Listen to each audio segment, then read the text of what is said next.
Hello, everyone, and welcome back to the Tent of Abraham. I'm Tamir Kreisman from Jerusalem, Israel, and we continue with David, King Mashiach. This one is called The Chosen. ויבחר בדוד עבדו ויקחהו ממכלאות צאן. And he chose David his servant, and he took him from the sheepcotes.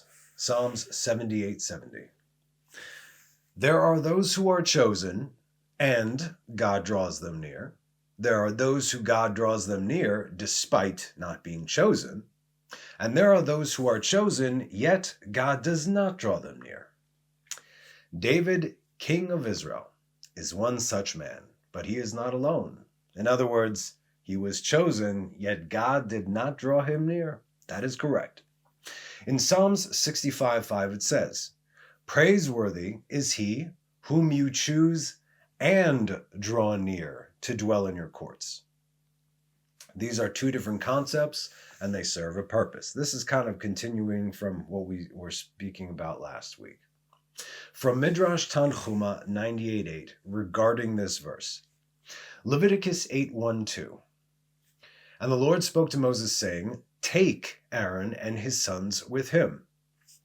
Fortunate is the one whom the Holy One, blessed be he, has chosen, even though he has not brought him near.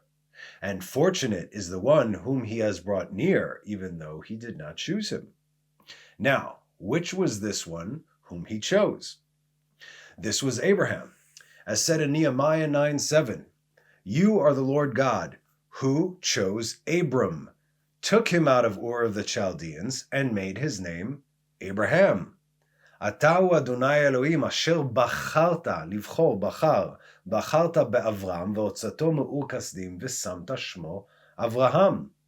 מצאת את לבבו נאמן לפניך וחרות עמו הברית." We say this every single morning. However, he did not bring him near. Instead, what did Abraham do? He brought himself near. In the case of Jacob, the Holy One, blessed be he, chose him, as stated in Isaiah 41:8. "But you, Israel, my servant, Jacob, whom I have chosen, the seed of Abraham, who loved me."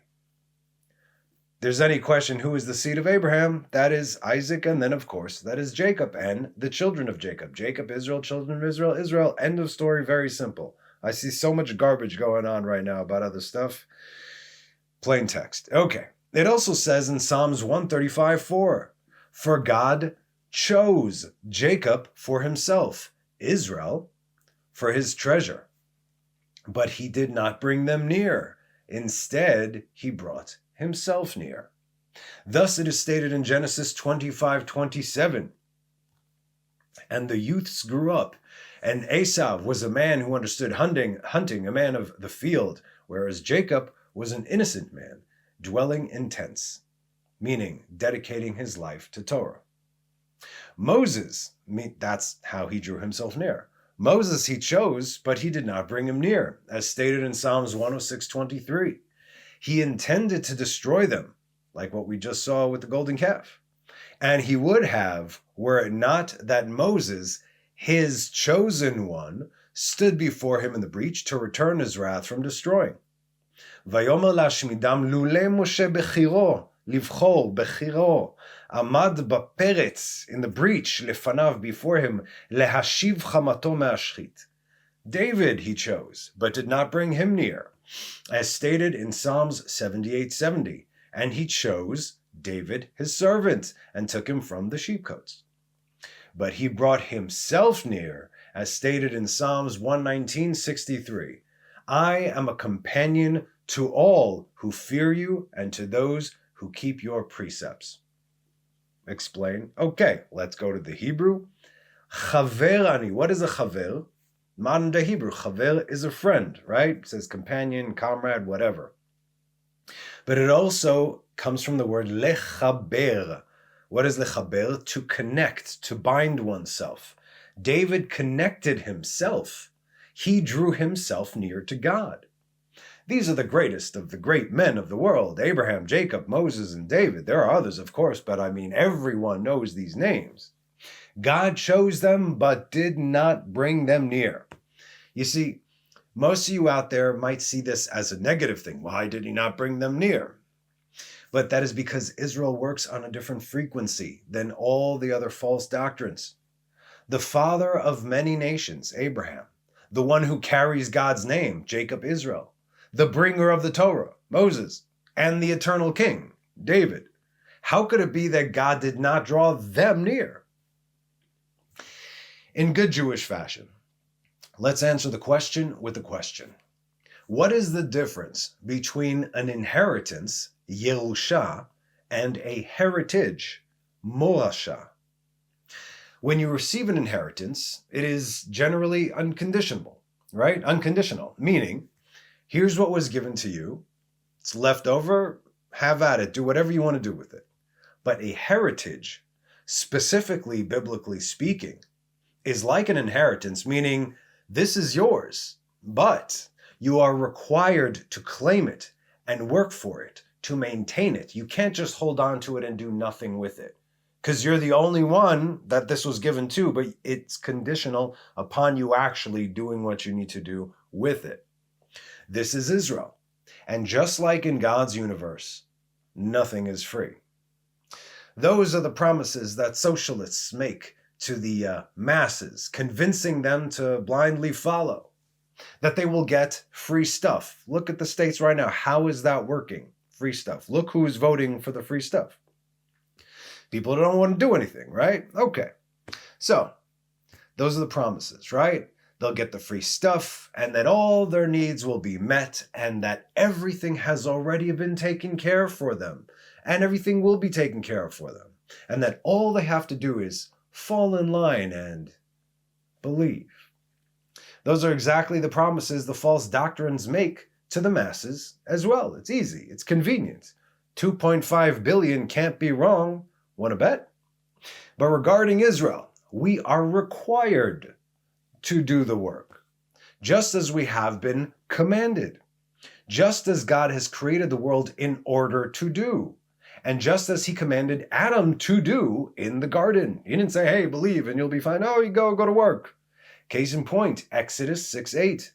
I will bring you to the land concerning which I raised my hand to give to Abraham, to Isaac, and to Jacob, and I will give it to you as a heritage. I am the Lord. Morasha. Exodus 33:4.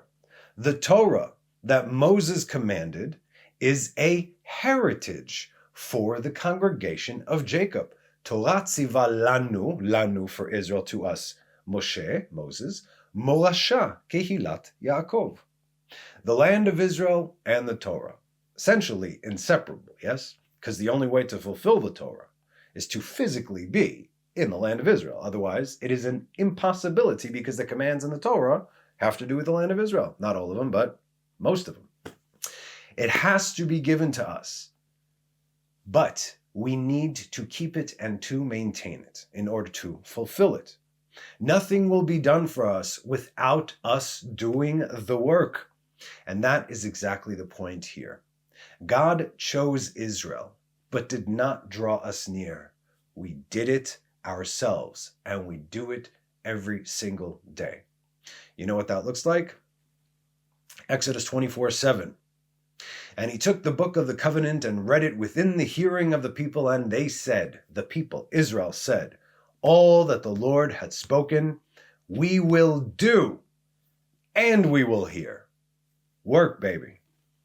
God chose Israel because Israel chose God. And just for context, what's an example of one whom God did not choose, yet brought them near? Let's continue reading. Fortunate are those whom the Holy One, blessed be he, chose, even though he did not bring them near. Come and see concerning Jethro, Yitro. The Holy One, blessed be he, brought him near, but he did not choose him. Yitro was the most famous convert once Israel became a nation separate from all the rest. He was the high priest of Midian. As it was said of him, there was no form of idolatry in the entire world that he did not practice. He did everything. And yet, he left the world system behind and recognized the God of Israel, and God in turn recognized him right back, making him one with his chosen. He drew him near, and now he is part of the chosen. It was by Yitro's counsel that the Sanhedrin came to be. This is what he was telling Moses. This is how ultimately the Sanhedrin was formed. And his own descendants served at the head of the Sanhedrin. Yitro, far off, an idolater. But the moment you leave that and you recognize the God of Israel, and of course Israel, you become part of Israel. And guess what? Limitless. This shows us that even if you were not chosen, you could still choose to draw near, and you will become chosen, i.e. Israel. In case of Rahab the harlot, he brought her near but did not choose her. After she converted, it was Joshua ben Nun who took her as a wife. He was the successor of Israel, likened to the moon, and brought Israel into their land by the command of God. Joshua, he was their leader. She married Joshua? Wow, amazing. In a sense, you can say the same with Zipporah, Jethro's daughter, Midianite, right? Daughter of Jethro, who converted, and then Moses took her as a wife. Same story, not of the chosen, but chose to draw near, then becoming part of the chosen. But there's one exception, and it's a beautiful thing to behold. Aaron was doubly fortunate because the Holy One, blessed be He, chose him and brought him near. Where is it shown that he chose him? Where is stated in 1 Samuel 2:28, and did I choose him from all the tribes of Israel to be my priest, to bring offerings to my altar, to burn incense, to wear an ephod before me? And did I give him the house of your father, all the fire offerings of the children of Israel? So in other words, he chose him, right? And where is it shown that he brought him near? Lehakriv, karov, where it's stated in Exodus 28:1, which we just read 2 weeks ago. Ve'ata hakrev elecha et Aharon achicha ve'et banav ito. And you, God telling Moses, bring near to yourself. At that moment, Moses was God's mouthpiece. Bring near to yourself your brother Aaron and his sons with him, from among the children of Israel, to serve me as Kohanim, as priests. Therefore, David praised him, Aaron, in Psalm 65:5, saying, praiseworthy is he whom you choose and draw near to dwell in your courts. Now, this is not to say that Aaron did not draw near on his own, obviously. Of course it did. He was Israel after all.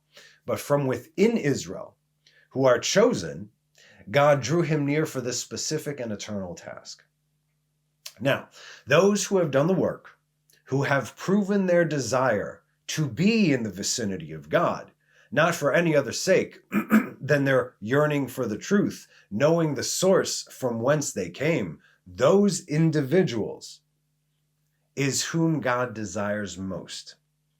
And so, it is with Israel in general, our patriarchs and David in particular, as the Lord desired them. Deuteronomy 10:15 says, only your forefathers the Lord desired to love them, and he chose their seed after them, you, out of all peoples, as it is this day. This is Moses telling Israel. Who are the forefathers of Israel? Abraham, Isaac, and Jacob, right? Since the days of Abraham, Isaac, and Jacob, it was only them. Out of all the world, it is Israel, as Moses said, till this day, as in every day, today, tomorrow, the next day, until forever. Of this verse, Zohar Va'etchanan says, but the fathers are only 3, and the chariot has 4 wheels. Who is the 4th? It says, and he chose their seed after them. This is David, who is the 4th to complete the holy chariot. As we have learned, the patriarchs are the consummation of the whole, and the body was completed through them and made one. Then King David came and perfected the whole, and made firm the body and perfected it. Rabbi Yitzchak said, as the patriarchs merited to be crowned with the holy chariot, so did David merit to be adorned with the 4th support of the chariot. He's right. Think of if you have a chair or a throne with 3 legs, it's kind of it'll be lopsided or, again, unstable. But 4, it's not going anywhere. In other words, David is the culmination of the rectification of the body of Adam, which is all of humanity. What are the qualities that one can possess in order to receive God's desire? You want God to desire you? Let's take a look-see. Masechet Chulin, Peitet Amud Aleph, Tractate Chulin 89a, says, Rabbi Eliezer interpreted the verse from Deuteronomy 7:7 that says, "Not because you are more numerous than any people did the Lord delight in you and choose you, for you are least of all the peoples. Lo merubchem mikol ha'amim chashak, Adonai bachem vayivchar bachar bachem, ki atem hame'at mikol ha'amim." This is not only by number, but also by greatness. Neither, right, when it comes to Israel. The Holy One, blessed be He, said to Israel, "I desire you, since even at a time that I bestow greatness upon you, you diminish, you humble yourselves before me." Most people are like, hey, look what God, no. There's nothing. It's like, wow, you chose us? What can we do for you? That from that humility comes the desire to draw near to God. You don't see Jews on street corners trying to convert people, right? Our religion is the best. No. In fact, we don't want anybody, okay? We would really rather be left alone. Mamash, be left alone. Please do not mess with politics or Jews in politics or Jews not living the way they're supposed to be living. Jews living the way they're supposed to be living are living here in Israel with their heads down and eyes to God. That's it. No politics, none of this garbage, none of this Israel First America, none of that stuff. That's not Torah. Make no mistake about it. But it is definitely going to help lighting a fire under the Jews in the rest of the world to come here to Israel so we could, finish the Geulah process. All in due time, I guess. All right. So anyone who's ever been through a proper kosher conversion process knows that it's no easy task. You have to really, really want it. And it will cost you everything because it's a new life that you're getting into. Now that right there is the desire to draw near for one who is not called. The Talmud continues, "I granted greatness to Abraham, yet he said before me, and I am but dust and ashes." Genesis 18:27. "I granted greatness to Moses and Aaron, yet Moses said of the two of them, and what are we?" Exodus 16:7. "I granted greatness to David, yet he said, but I am a worm, I am no man." Psalms 22:7. The greatest are the humblest, and humility is what God desires. When you are humble, there's nothing of you. That's the only way you could connect to God. The Ramchal sums this up in his book, The Way to the Tree of Life, as he brings the points that a man should have the desire in his heart to ask for assistance as to how the Rishonim, the first ones, right? The fathers of the world, Abraham, Isaac, and Jacob, what they had done for God to have desired them so. In other words, we need to pray for God to put that on our heart, not give this to me, show me how. Put it on my heart to have that yearning, to have that desire, because then nothing is going to stop you. What Moses did and what David did, what all the greats who came before us did, and he should use his intellect, says the Ramchal, and see how they lived their lives and aspire to do the same, for it will be good for him to do so. Truer words, right? The Lord expressed his desire for David as well, as can be seen in Psalms 18:20. "He brought me forth into a wide space. He delivered me because he took delight in me. Vayotzieni lamerchav yechaltzeni ki chafetz bi." The word for chafetz, translated as desire, in almost every translated verse, you'll read this word throughout the Torah with something different, okay? It'll be delight, desire, yearning, whatever, but it's the same word in Hebrew. So obviously you can't rely on the translations. In modern Hebrew, the word for chafetz means object. Chafetz is desire, chafetz is object. the object of his affection, and so on. For instance, when there is a suspicious package, which in Israel, every now and again we get one of those, right? Someone leaves something behind, whether, by accident or on purpose. Things tend to go boom here. Backpack or something that will cause a bomb scare, it is called a chefetz chashud. Chashud is suspect, right? Chefetz, object. Now, what is the wide space which God had brought David to? This verse is reminiscent of Psalms 118:5.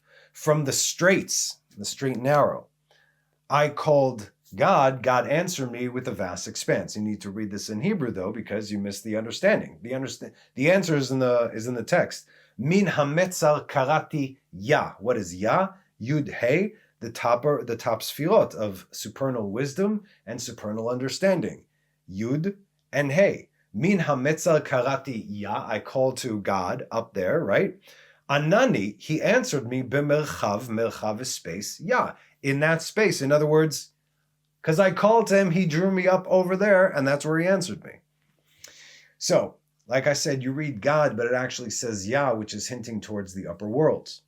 David was not a figure in the clouds with a halo around his head. None of that stuff, right? He was a hardcore Jew from Judah who did the right thing no matter the cost. He was a grunt on the ground doing the work, boots on the ground every single day. That daily grind, that was David. That's what it means to be a Jew. That is why God answered him, and that is why he desired him. Because it was David's desire to draw near, therefore he became God's desire. We also have actual signs as to when God desires someone. For instance, in Psalms 41:12, how do we know? With this I shall know that you desired me, when my enemies do not shout joyfully over me. In other words, when they are not victorious over me. Enemies from without, everybody, and enemies from within, your own evil inclinations, which can manifest in your thoughts through anger, fear, laziness, victimhood, that's a really big one, or false humility, anything that keeps you from doing what you personally need to do. This desire, this chafetz, is on a higher level than one who is chosen, as David said in 1 Chronicles 28:4. But the Lord God of Israel chose me out of the entire house of my father to become king over Israel, right? In other words, God sent Samuel, to the house of Jesse, and I'll let you know which one of the sons of the house of Jesse. So from the house of his father, he chose him to become king over Israel forever, for he, chose Judah from the tribe of Judah for a ruler, and in Judah, my father's house, and among my father's sons, he desired me to make me reign over all of Israel. So we see Vayivchar, Bachar, to chose, again Bachar, and then Ratzah, desired. Now this time the word for desire is the word Ratzah, wanted in plain Hebrew. Ratzah, Ratzon. But that's also what it relates to, which means will, and also desire. Ratzon, et ratzon is an auspicious time. There are certain times of the year, certain times of the day that we have to pray certain things because the gates are open specifically for those prayers, for those requests, and so on. It is an et ratzon, ratzah. The channels are open over there. For instance, in Psalms 145:19, it says, he does the will or desire of those who fear him, and he hears their cry and saves them. Retzon yere'av yaseh ve'et shavatam yishma v'yoshiem. Now, by the way, the sixth realm of Gan Eden, just above the realm of Ahava, of love, and beneath the realm of the Holy of Holies, Kodesh Kodashim, is the realm of desire, Heichal Haratzon. Now, there's a song with a specific tune that we sing exclusively on the high holidays and the three regalim, Pesach, Shavuot, and Sukkot. This is during the Kedusha of Chazarat Hashatz in Shmoneh Esrei, a very holy time indeed. Now the words go as follows: Ata bechartanu mikol ha'amim, ahavta otanu, veratzita banu, veromamtanu mikol ha'lshonot, vekideshtanu b'mitzvotecha, vekeravtanu malkenu la'avodatecha, veshimcha hagadol v'akadosh alenu karata. 7. Okay. You chose us from all the nations. First, you loved us, desired us, elevated us above all the other tongues. You have hallowed us by your commandments, and draw us near, our King, to your works, and your great and holy name you have placed on us. There we go. This is how God is with David. And this is how God is with us by the merit of David, and of course Moses and Jacob and Isaac and Abraham, and the patriarchs and everybody that came before as well, and all the great ones that preceded us. Just look at the blessings and the levels of ascent over here. So it starts with the chosen, and if you're not chosen and you become chosen, loved, desired, elevated, hallowed, drawn near, giving us his name. And you'll see that all is actually one. Like we have been saying, we do not need to be like David because we are not David. We don't need to be like the sages from 2,000 years ago or from 100 years ago or from 50 years ago. We can't. We can't be like anybody else except who we need to be like, okay? But we have the honor, the privilege, and the responsibility to do the work, to make our way through the channels that King David carved out for all of Israel. That is why God chose him, loved him, called him from afar, elevated him, and like we learned in last class, placed David's name within his own and gave us that name. We are Yehudah. We are Israel. Like Moses said in Deuteronomy 33:29, Ashrecha Yisrael, fortunate are you, O Israel. Who is like you, O people, whose salvation is through the Lord, not through any other angels, not through any other means. The shield who helps you, your majestic sword. Your enemies will lie to you. Oh yes, they will, and they are. But you, Israel, listen up. You will tread upon their heights. And that's our class for today. I hope you enjoyed it. As always, thank you for joining me. Have a wonderful rest of the week, and have a Shabbat Shalom. Bye-bye.